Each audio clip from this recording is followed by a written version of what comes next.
bigger girl and you have a later surgery, this doctor has just literally been doing this for the last, let's say, 6 hours, right? And now you're last, and now he's fudging tired, and here you go needing another 5,000 cc taken. Hey you guys, so I figured I'd come through today. I just had lipo 360. I'm uploading videos about my journey, but I first wanted to upload and just talk about like some tips for you guys about scheduling your surgery in Miami in one of these surgery mills. Surgery mills are places like Jolie Plastic Surgery, MIA Aesthetics, Zulette, I think is how you pronounce it, Zulette. Basically like new life, 305 aesthetic or plastic, whatever. The ones where you see so many ads on social media, and they typically have like hundreds if not thousands of reviews on Google, and you just notice that there's like they have hundreds of thousands of followers. Like the places where that are extremely popular, I want you guys to be in the proper mindset when you're going to these places and understand what you're getting into when you're choosing a surgery mill. In South Florida, I live in South Florida, there are surgery mills, there are private practices, there are different types of surgical places. If you go to a surgery mill, they typically have better pricing, they typically have multiple different doctors that work under them. They are not typically owned by a doctor, they're owned by like an entity that contracts out these doctors. So you are not technically paying in some cases for a specific doctor, you're paying to have some doctor, a doctor, do the specific procedure you're paying for, basically. So some of the doctors within these entities will become more popular, and so they'll kind of branch out on their own, or they'll decide they don't really like the reputation a place has and they'll kind of want to do their own thing, right? But a lot of the times doctors prefer to have another entity dealing with a lot of the marketing, creating clients, all that stuff for them, because of the fact that they're almost guaranteed to get a certain amount of money. They have a certain amount of patients, they don't have to kind of do their own like you know, generation of revenue at all. It's just kind of done for them, right? So with that all being said, and you know, sometimes I believe some doctors do have like partnerships with the entity at some point, or they have like ownership or profit sharing type of deals with them. But for the most part, you're paying for the procedure you're paying for. These mills are good for results. They are the best in terms of getting you the Spanish waist you want. You are not going there to try to get the best customer service. They're probably going to be rude to you. They're probably not going to remember your name. Your doctor's probably not going to remember your name. In some cases they are nicer, in some cases versus others, depending on how you pay and other factors, which I'm going to get into in just a moment. But for the most part, I just want you guys to be mentally prepared for the fact that if you're coming to Miami and you're paying $3,500, $4,000, $5,000 for BBL, right? Getting what you pay for. So you are paying for the results, not for the bedside manner or customer service. I say that because I see so many reviews where people, they're so fucking rude, they're so rude, they're so rude, they're so rude. I called in and no one was, the lady on the phone was blah, blah, blah. Like she acted like I didn't even, like, no offense to you. It's not that you don't matter. It's just that when you're in a situation where you see hundreds of patients, sometimes a day in some cases, God forbid, but when they have like, let's say 5 or 10 doctors under their belt, then yeah, they see hundreds of patients a day. Because if you consider the fact that each doctor sometimes will have 5 surgery a day, they don't work every day, but they may work, let's say 3 days a week, right? So doctors will have about 5 surgeries a day, and they'll have like they have like actual like full-on procedures where it's like 360 lipo or like BBL, stuff like that, right?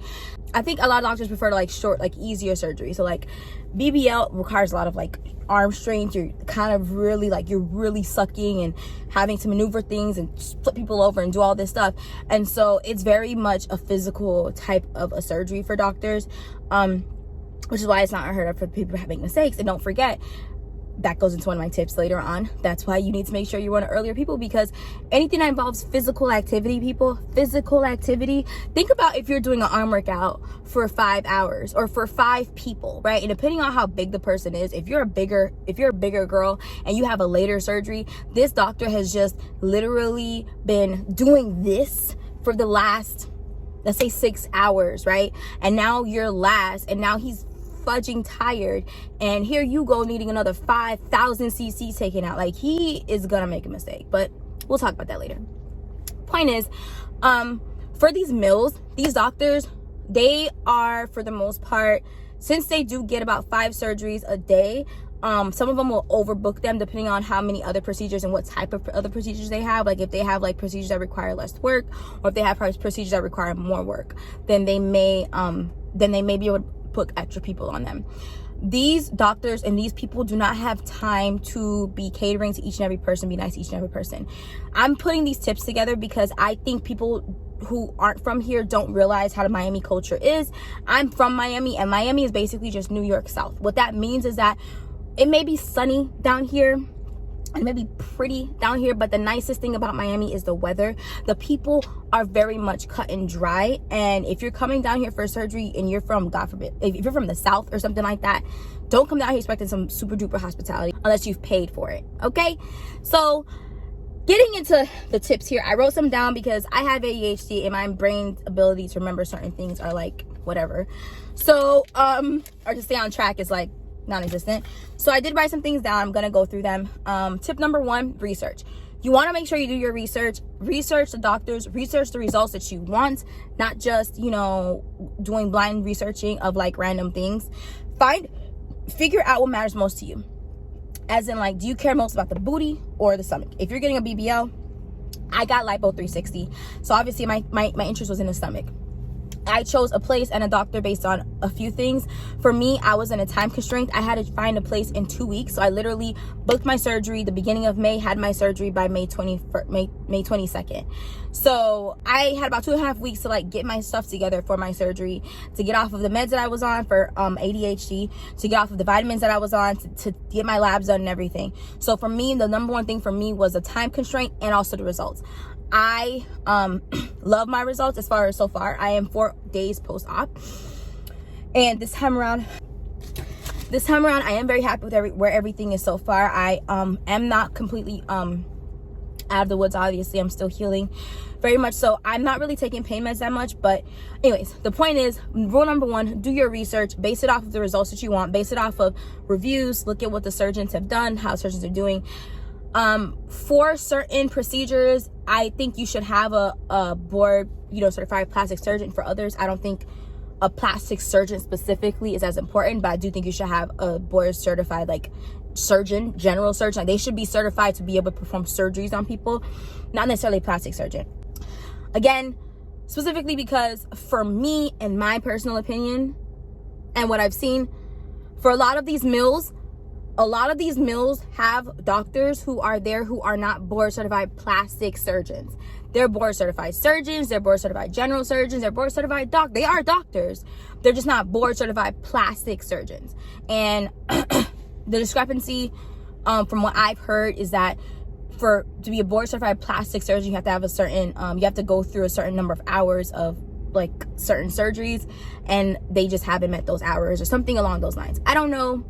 Don't quote me. I'm just saying, for me, for liposuction, I cared more about the results than it being that the guy was a board certified plastic surgeon, because I had an experience before where I did get plastic surgery and I did not like my results, and I know it was done by a board certified plastic surgeon, and he went to Ivy League. On paper, he should have been perfect for the job, but the results that I got was like not it. So this time around, I wanted a doctor who, one, was not from this country. I need to know you're from some other Spanish country and you were a Reyes, Diaz, Gomez, Rodriguez,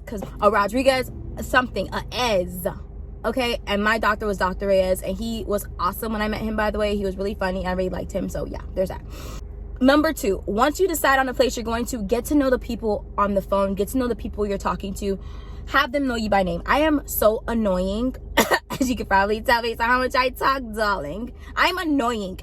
So I called in so many times because I was trying to be on top of things. I knew I wanted to have surgery really, really soon. So I was like, when do I get my labs? When am I paperwork? Blah, blah, blah. I called in so much so to the point where there's like, yeah, Miss Joseph, this is Miss Joseph, right? And I was like, yeah, yep, that's me. You know what I mean? Because I was just like on it. I was on it. And you should be on it too. If you have a longer surgery date, as you get close to your surgery date, get really, really close with your coordinators, the sales manager, all those people, because for one, if you are piling on multiple procedures, obviously you want to be cool with the sales manager because they might help you out with some deals, whatever. But also you want to get cool with the reception and stuff like that, because they'll look out for you and they'll help you out, and they'll kind of be like nice to you, and they'll make it to where your process is a lot smoother. in general, you know, the rule of thumb for society, people, respect will get you really far, but being liked will get you even farther. And so you want to make sure they like you, okay? So yeah, so I will say rule number 2 is to get to know the people. Do not be rude to them. Be very, very nice to these people, because your life is literally in their hands. And if they want to be a dick to you, they can. They control your surgery time. They control your surgeon. They control your life, literally. Even though you're paying, don't forget, these people control your life. They can be the difference between you getting the results you want and you ending up looking like a potato after paying $4,000 or $5,000 or $6,000, depending on how much your surgery costs, okay? 3, get the extras, people. So I hear a lot about people talking about how they're just looking for the cheapest place, do the cheapest surgery, just want to pay as little as they can. If you're coming to Miami for a surgery, you're paying as little as you can. You are paying to be treated like dirt. And I'm not even joking. Fortunately, in South Florida, in Miami, how people treat you are directly correlated to how much you're paying them to treat you, okay? So if you are paying the bare minimum for your surgery, meaning I know at the place I went to, the lowest they charge for just the surgery, no extras, no nothing, is $3,500. You can do it $3,500 if you want to. I would never. Because these are meals, right? These are meals. So you are already a number. So what determines me treating you better at $3,500 than somebody else? The only thing that I have noticed is the difference for these places is if you pay a little bit extra, meaning let's say you pay for an extra massage of 3 massages here, which you should do anyways, because I paid for an extra massages. I paid for some fajas, whatever. And honestly, me paying for those certain things, it meant that when I was getting my surgery and everything, I didn't feel like I was like worrying about if anything was gonna get done. I knew it was getting done because I already paid for it to be done. Like, I knew going into surgery, everything that I needed would be getting done. And I know just having plastic surgery in general, if you cannot afford to have plastic surgery, save your money and wait until you get to a point where you can afford to do it, so that an extra $500 for a surgery package, an extra $200 for some fajas or whatever they're charging you for whatever, doesn't feel like it's an arm and a leg for you and you like, I'm already paying for all this other stuff. Sweetie, you chose to have selective surgery done. So it's either you do it right and you just pay them the extra little whatever, or you do it wrong, you try to nickel and dime everything, and when you come into town, they're treating you like dirt. And you're asking for your surgery time and they're telling you, let you know the day of or the day after or whatever. Just show up at 6:30 in the morning and sit in the lobby until 8 p.m. and eventually you'll be in. Eventually you'll have your surgery. You do that. Understand, you are increasing your risk of complications. You're increasing your risk of them not giving a fuck. You're increasing your risk of things happening, because now you're having to jump through hoops and go around everybody and figure out who to hire for what outside of them, because they're not worried about you, because you only paid them for the procedure. You didn't pay them for aftercare. You didn't pay them to give a fuck. You didn't pay them to give a about your experience or your existence, which is why I paid for 5 massages. I paid for fajas, boards, everything. I paid for whatever the post-op care. I literally paid an extra $1,500 for my surgery just from all the extras that I got. Like, I'm like the perfect person for the sales team probably. They were just like, oh my God, you want everything? I was like, yo, I want everything. Why? Because I knew coming into it at these meals, getting everything means that they're going to treat me better. I'm going to be like a premier patient. I'm going to get better care. They're going to pay attention to what I have to say. They're going to pay attention to like my actual results. They're going to want to make sure that things look good for me because I've paid them to do so. And then ultimately, the most important part, the surgery time. If you're going to a plastic surgery mill, do not let your butt be the last surgery of the day. Do not be the last surgery of the day. If you notice, the majority of these complaints that you see, reviews where there's problems, the person was the last surgery of the day, the second to last surgery of the day. Plastic surgeons are doctors, but they get tired too. If you are the last surgery of the day, you run the risk of a tired plastic surgeon who is looking at the time clock trying to go home, a tired nursing staff who doesn't want to be there anymore, just jamming stuff into your arm. At this point, they're ready to go. And they're trying to rush through your surgery, probably take out less CCs than you really need because they just want to get home, or they probably overlook some stuff because they don't feel like dealing with it. Their mind is, they are tired. And going into this, I knew I had to be the first or second surgery of the day because my best friend is a neurologist and she told me straight up, she's like, Gabby, don't be the last surgery of the day, because doctors don't admit this, but they're human. And so by the last surgery day, they're tired. And it's not personal. It's not that they don't want to actually give you results. It's just that they're tired. And the way that these surgery mills set it up, they set you up in the day based on how much you've paid. So going into it, me knowing this, me being conscious of this, and kind of noticing that based on my calls and seeing the politics of what's happening, I did pay extra, knowing that that would allow me to have a say on my surgery time. So yes, because of that, I was the first surgery of the day. And I'm happy with my results. I don't really feel like there's any, issues. I go to the surgery center like every day so far for these last 4 days, so they can look at me. They can pay attention. To my incisions, make sure nothing is infected. She checks my incisions every day. The masseuse does the captivity, ultrasound, whatever it's called stuff. I don't regret a thing, because I know I paid extra, not just for the fajas and massages or whatever, which I agree. I do think you should do the massages there, a few massages there, because that's your doctor. So the nurses there can kind of look out for you as well. And on top of that, you get more acclimated with the nursing staff too, so that again, they can keep an eye on things on you.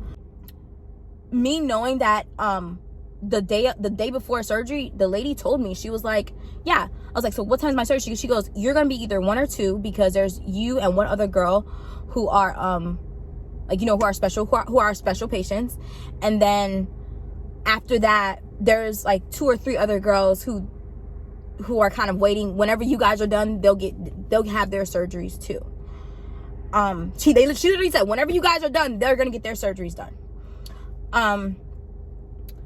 And for me to know that there are people who gonna just be stuck in there, whenever we get done, okay, y'all get the leftovers. If he's not too tired with these 2, we'll take care of y'all 2 today. But if he is, then you don't get rescheduled. And especially if you're coming from out of town, just pay the extra $500 or $1,000 to just get the right service, get the right results, get treated better. Because you're coming from out of town. If somebody like me who paid extra decides that I want your surgery day, I can get it. I can get it. I know it, because I've had somebody tell me straight up on the phone, if you pay extra, you can get whatever surgery day you want. So, and whatever surgery day and time that I want, I can get whatever surgery day and time that I want. So imagine, I live in South Florida. So if I can get whatever surgery day and time I want based on me paying a little bit extra, then who's coming out of town thinking you have a certain surgery time or day, that's the reason why a lot of you are writing reviews saying that, oh, I had a certain day set out for me to be off, and then all of a sudden, this other day, all of a sudden they told me that I would have to do another day, this and that. When they did that to me the first time, I understood it, because even on the phone when I was scheduling the surgery, they told me, are you sure you don't want to do for Monday? Are you sure you can't do for another Monday? And they kept trying to push my surgery day, because I was being very insistent on that Friday, honestly. So I already knew they had already booked that day quite a bit. And so knowing that, I had expected them to kind of try to push my surgery anyway. So it was my fault when they did push my surgery the first time. But again, I was happy when they did that. But even when they pushed my surgery, I was still the first person to have my surgery done. That's why I'm saying, in South Florida, you have to pay for the treatment that you want. And if you try to snub yourself, you're only putting your own life at risk, and you're only putting your surgery at risk, your results at risk. So I just want to make these tips, because these surgery mills, they're not bad. I went to a non-surgery mill the first time. I went to a regular doctor's office, and I didn't get the results that I wanted. So I specifically wanted to go to the mill this time. I just know the politics of it, and that's why I didn't do it the first time. But this time around, I went to a mill. I got the results that I want. I am 4 days post-op, and my waist is snatched. I'm going to upload a video kind of showing you my journey so you can see. But you guys, if you're going to come to Miami to get your surgery done, do it right. Take my tips into account. Let me know what you think, if you've experienced any of this stuff, or if I'm just being crazy. I'm going to post some more videos just about my liposuction journey, kind of showing you my results and everything like that. But my results are phenomenal. They took out 4,400 cc's. Again, if you care about that, stay tuned for our next video. I just want to make this video kind of going over meals, whatever, because I'm noticing that I see a lot of videos of people complaining about their results for some of these places and, you know, their experience, whatever. And one of the main things they talk about is customer service. And it's like, babe, you're not paying to get snatched. And for customer service, you're not. If you want to pay for customer service, there are a lot of plastic surgeons down here who charge $7,000 to $9,000 for the same procedure. You could pay for one of them. Pay for one of those people. Pay the extra money to have them to wake up with a freaking warm blanket over your body and all that other stuff. Pay the extra money. But if you want to pay a little bit less and still get great results, but, you know, not dirt cheap, basically, go to one of these plastic surgery mills. So yeah, like, comment, subscribe. Let me know what you think. Let me know how you feel about, I guess, what I said, or if, you know, you've experienced something similar. Let me know what your experience has been for some of these places. And yeah, I will be coming to you guys with some more videos, and bye.